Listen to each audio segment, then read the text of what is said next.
Dr. Surbhi Unial and I teach philosophy at the School of Liberal Arts, Bennett University.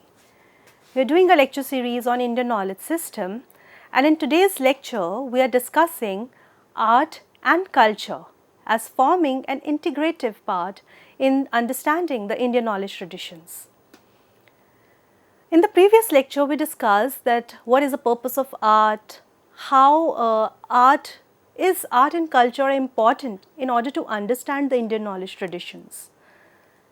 Now we will discuss that what is the role of art in understanding the complete life. So to understand how art integrates into the totality of Indian thought, we need to examine the framework of 4 Purusharth. These 4 Purusharths are the 4 aims of human life.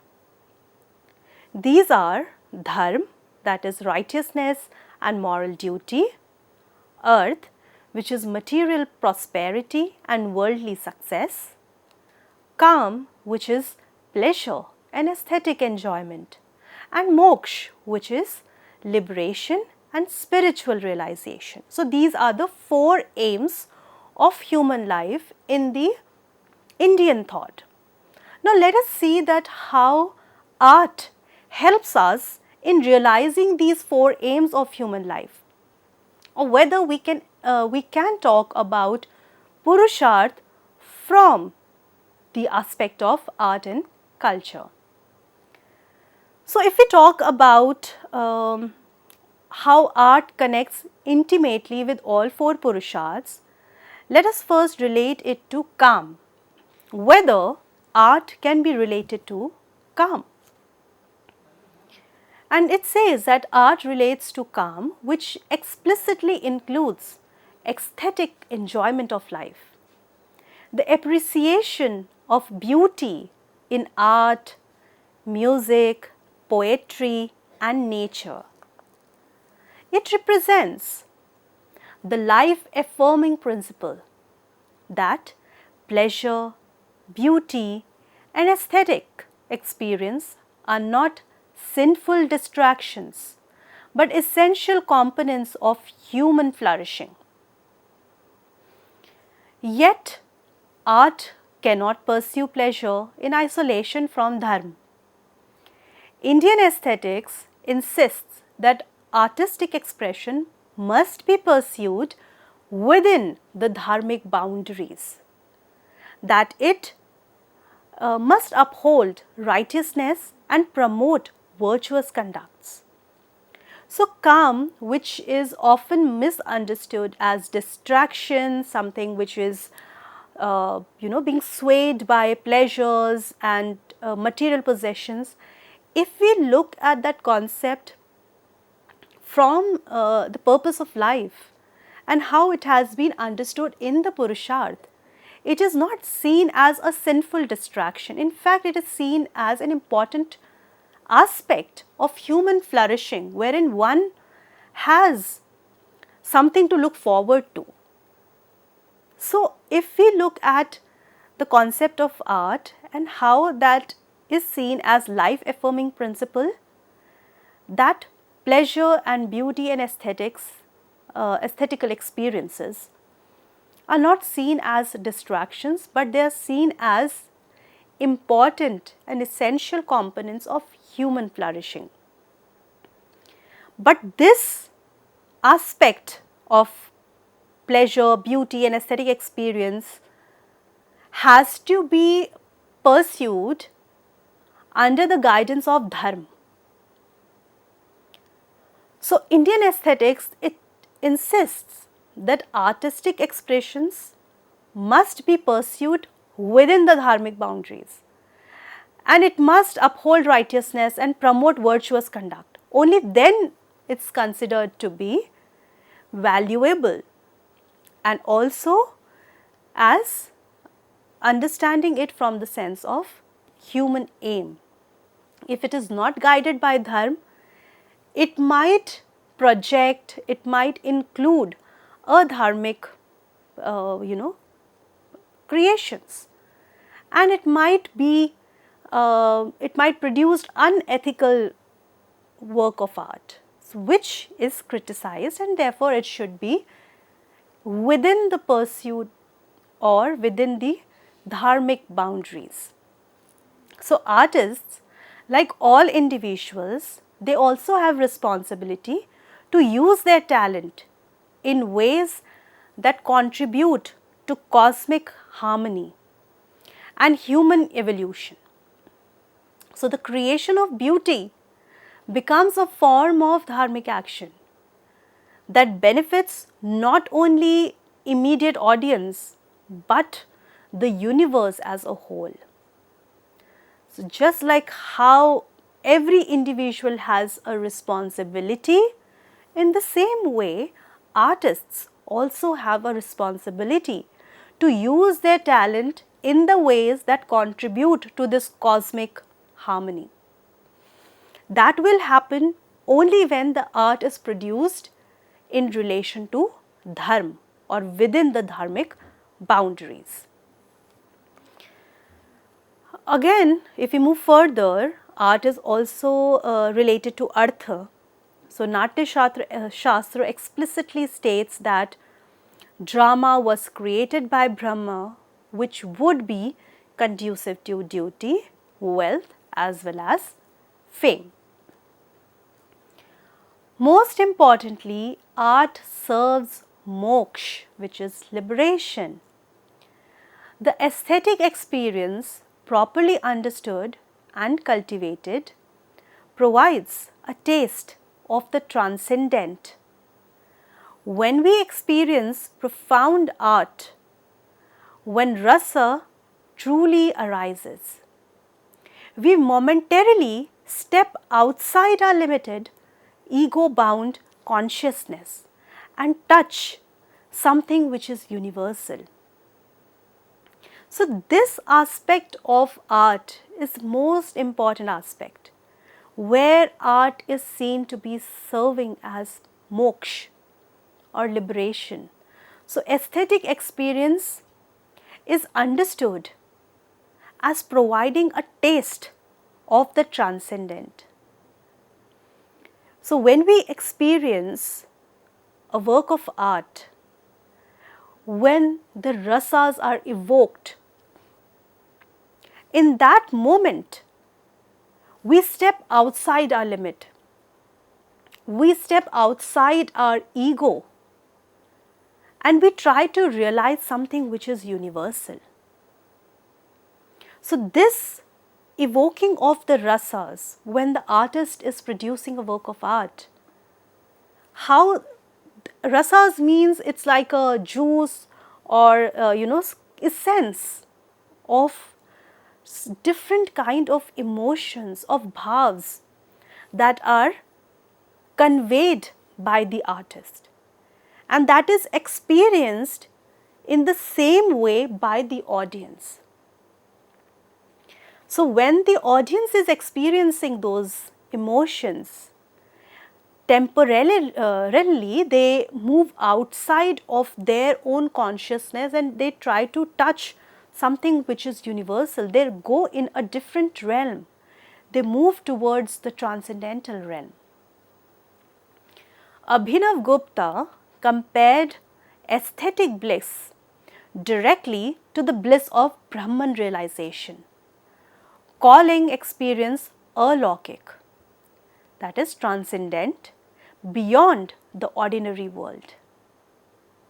As mentioned earlier in this lecture, that how aesthetic experience is seen as a blissful experience of realizing the Brahman, that it's not identical, but you can in some sense experience or get the taste of experience of what we experience when we realize the ultimate. So the 10th century theorist, who is Bhatnayak, he explained the power of art through sadharanikarana or universalization. This is the process by which universal emotions are transformed into universal aesthetic experiences. So, this process wherein our personal emotions, they get transformed into universal aesthetic experiences, is known as sadharanikarana, which is universalization, because here a personal emotion, an emotion or a bhav which is produced by an artist, is experienced by everyone in the same manner, and that's what is known as evoking the rasas, because the same emotion is conveyed to all, and that personal emotion are transformed into universal aesthetic experience, and that is called sadharanikarana, which is a very important concept in Indian aesthetics. So, when we see, for example, grief portrayed on the stage, it is no longer one individual's sorrow, but the essence of grief itself, freed from personal circumstances. Because of this aesthetic distinct, we contemplate emotions without being overwhelmed by them.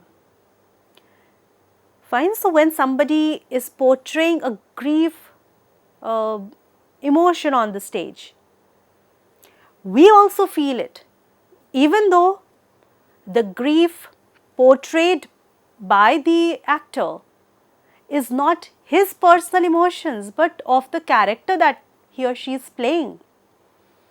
And when we experience that sorrow, it's not us who are actually in a state of sorrow or in a state of grief, but we are so engrossed in this whole scenario that when this rasa of grief is portrayed by the artist, the bhav that are generated are communicated to the audience, who also experience the same sorrow which the artist is producing on the stage.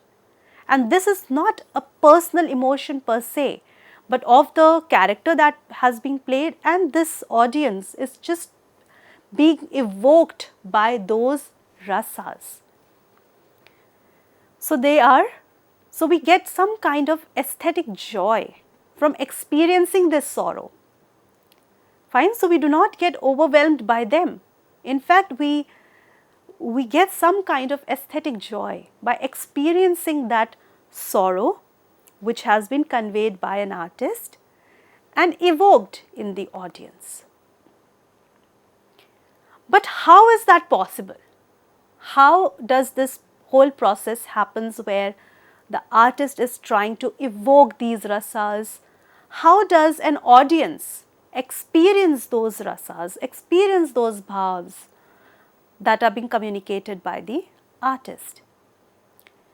It happens because audiences with sahriday, that is cultivated hearts, they share same rasas together, creating a collective, transcendent experience.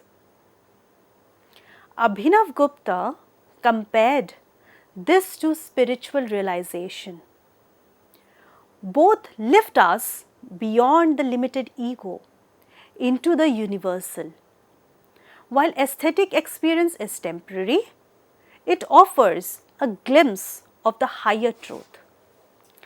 Art as a pathway towards liberation. So, when an audience has a sahriday, a cultivated heart, they share the same rasas together with what the artist is producing and what is conveyed to the audience, because they have sahriday. And this realization wherein you forget how you are experiencing as an individual self, in fact engrossed in what the artist is trying to convey. So you are experiencing those emotions, and this experience wherein you leave yourself aside for the moment is what has been mentioned by Abhinav Gupta, which is like a glimpse of the higher truth. because for that particular moment, it might be temporary, because it might only stay while you are experiencing the work of art, while you are observing the work of art, and it would go away once the art form is over. But you can get a glimpse of how that blissful state feels, how that higher truth feels when one gets liberated. So, aesthetic experience helps us in getting a glimpse of that blissful state, which we experience when one gets liberated. Now, in the Indian knowledge system, art, as mentioned earlier, is not seen merely as entertainment, but as a pathway to knowledge and realization. A famous verse from Abhinay Darpan beautifully illustrates this holistic vision. The quote goes as follows: Yato hastato drishti, yato drishtato manah, yato manashtato bhava, and yato bhavashto rasa. This means that, let's say, when somebody is performing dance or drama, so wherever your hand goes, your eyes goes with the hand. So whichever hand movement you are doing, so your eyes have to go towards where your hand is going. So where hand goes, the eyes follows. Where your eyes goes, the mind follows. And where the mind goes, expressions arises. And where expressions follows, the rasas, an aesthetic experience is born. This whole quote, you can say, tells us the integration of the mind, body and spirit in Indian art. So this signifies a seamless integration of mind, or you can say body, mind and the spirit in Indian art. Physical movements such as hand gestures are not isolated. They gain meaning when supported by a gaze. Mental focus and emotional expression.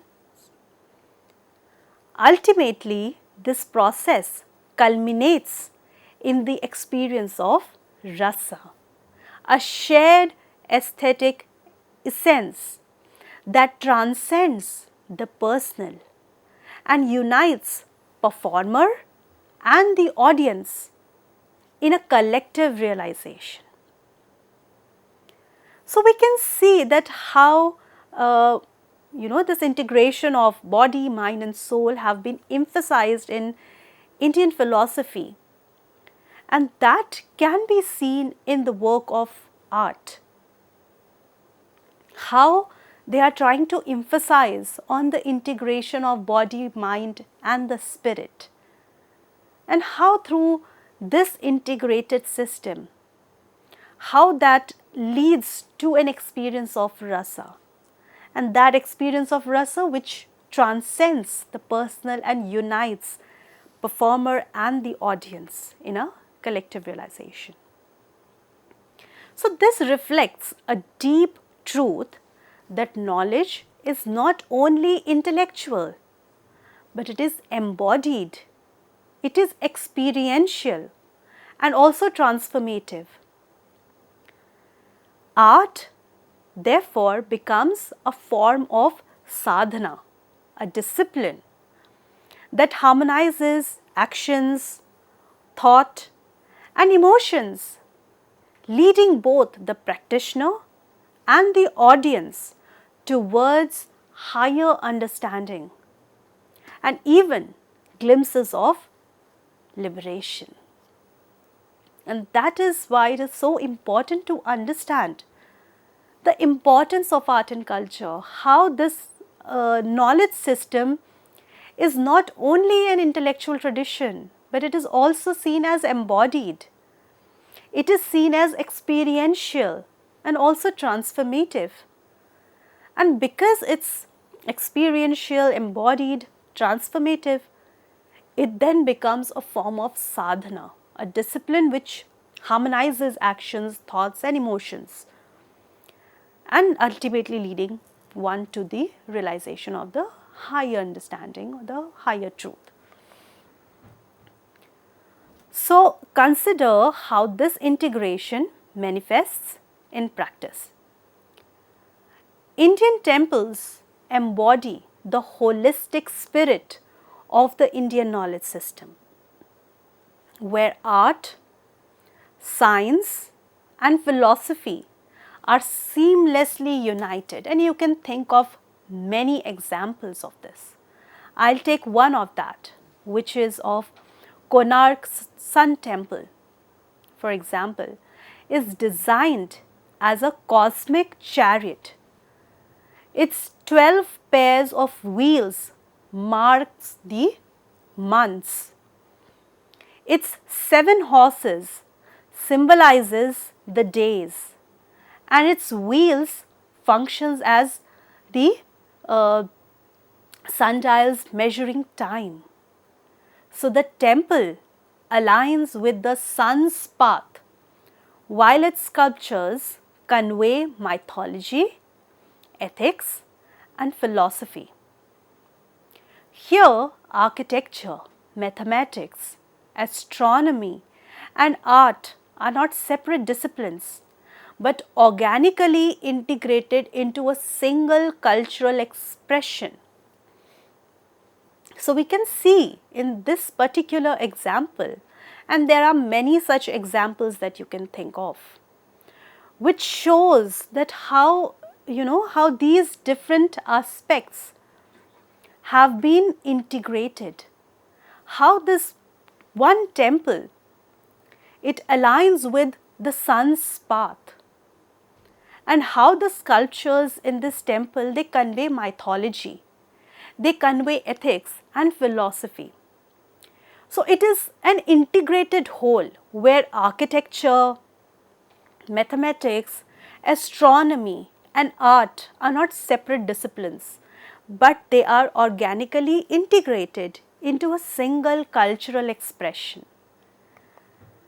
Similarly, in Indian music theory demonstrates mathematical sophistication in its analysis of scales, intervals and rhythmic cycles.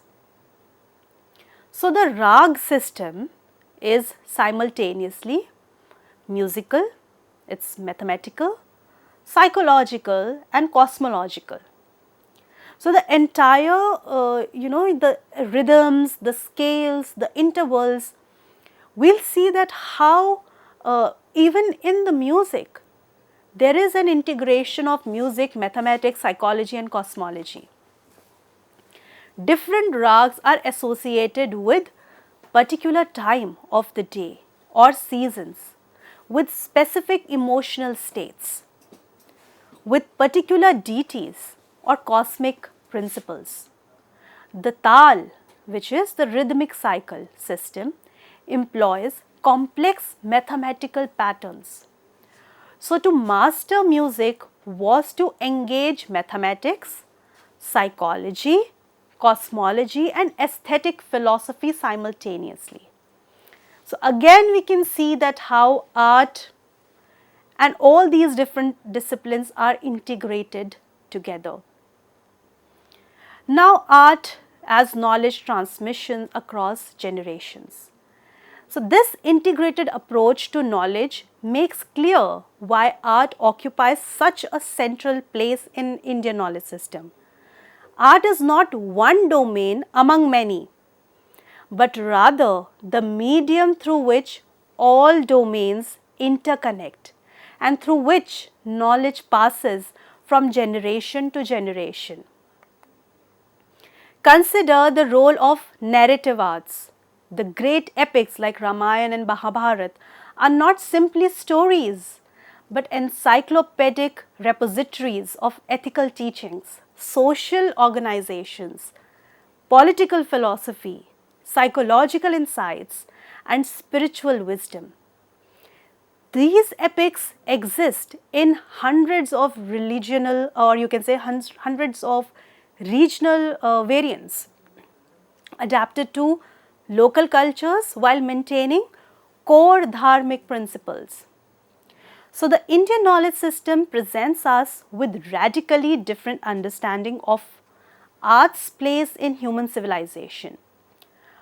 Far from being mere entertainment or decoration, art in Indian thought serves as a fundamental pathway to knowledge, ethical development, and spiritual realization.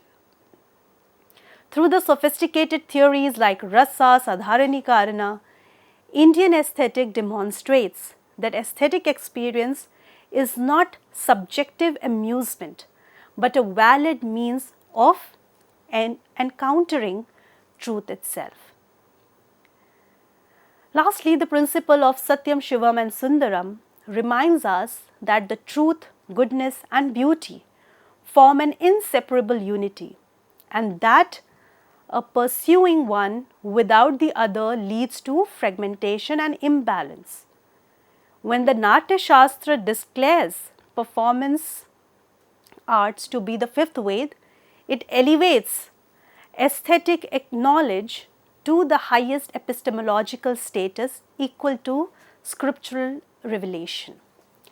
So, with this we come to an end of our lecture on Indian knowledge system with a specific reference and focus on art and culture, how art and culture forms a core or central importance in understanding the Indian knowledge system. So, with this we come to an end. I thank you all for staying with us. Thank you.